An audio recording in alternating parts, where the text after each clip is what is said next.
All right, so looking at the living room file now to go over some stuff with materials.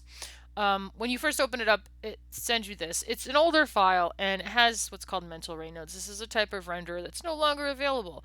And so you'll just get that message. We're not rendering right now anyways, so it won't affect what you're doing in here. It's just annoying and I can't get rid of it.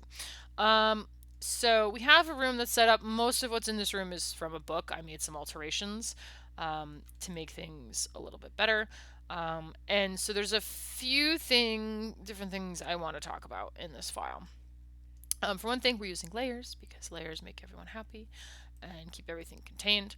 Also, you can see that there's a couple different ways this was, just the room itself was designed. The walls and ceiling are the same piece, the floor is not.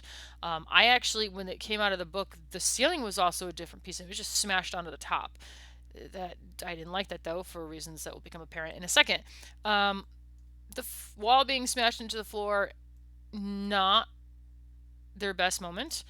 Um, you can have the wall matching the floor, but the fact that like it's intersecting, they should probably be doing a better job of matching things or blending it in. And that's one of the things I want to point out is how do we handle these very, very sharp edges, which is the opposite problem of what we had with the hammer, where everything was getting all bubbly and we were trying to sharpen the edges, right? Once you had an object that was smooth. Well, here, like I said, we have the opposite problem. We have edges that are too sharp, and we don't want them to be rounded. You can't smooth this, but we do want it to be a little bit better than this. So we can actually use the bevel to kind of fix this problem. Now, this right here is not beveling, this is insert edge loops. And the reason I did that is because if I didn't, when I went to bevel, the fractional numbers would change too much.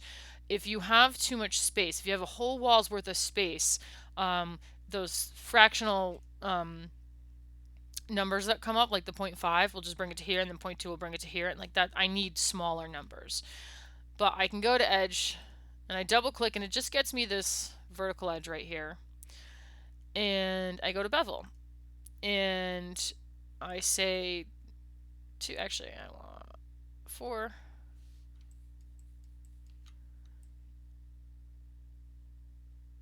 I have to decide how close I want them. I would keep the camphor on because we are actually looking to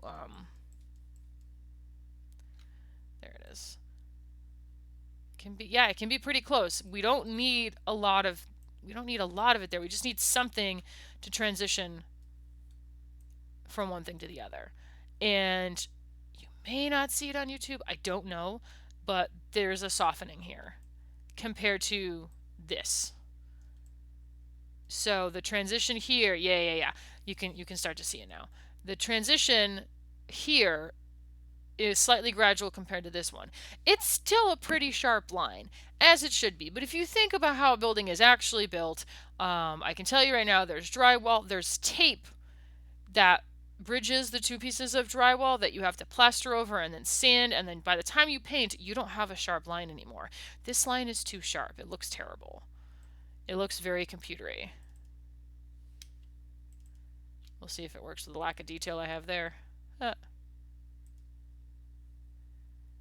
want 4 segments. Oh, did I already bevel that? It's not behaving. You can see that when I went to go bevel it, it got real dumb. And it might be because I beveled this first. It could be because I have any number of problems. Yeah, that's probably what it is. I'll bet if I do one at a time, it'll be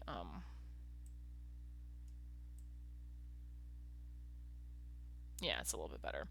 And there are ways to connect this so that it's not a hot mess. We're not really going to get into that right now, but I just want you to see that there are. Yeah, it's because I did this one first that it's not letting me kind of go beyond that. We have to think about these kinds of transitions. We have to think about it when it's dealing with lighting, etc., etc. And I also bring it up because what to do about the floor? The walls and the ceiling being all the same piece, okay, we can deal with that. They're going to be the same texture anyways. maybe. But the floor is a completely different material. All this is drywall up here. This is carpet or hardwood or tile or whatever it is. So it needs to be two separate pieces. So how do we deal with this transition? Well, you can look to real life and know that, you know, you put up trim pieces in real life, right? So bad looking wall to floor transition, perfectly good looking wall to floor transition. Um, and this little piece of trim I modeled, just a little something, right? It doesn't even have an end on it yet. But that can be enough, right? Just that little bit of a transition can be enough to transition your eye from place to place. And it's also just what happens in real life. You don't usually have walls that just go from wall to floor.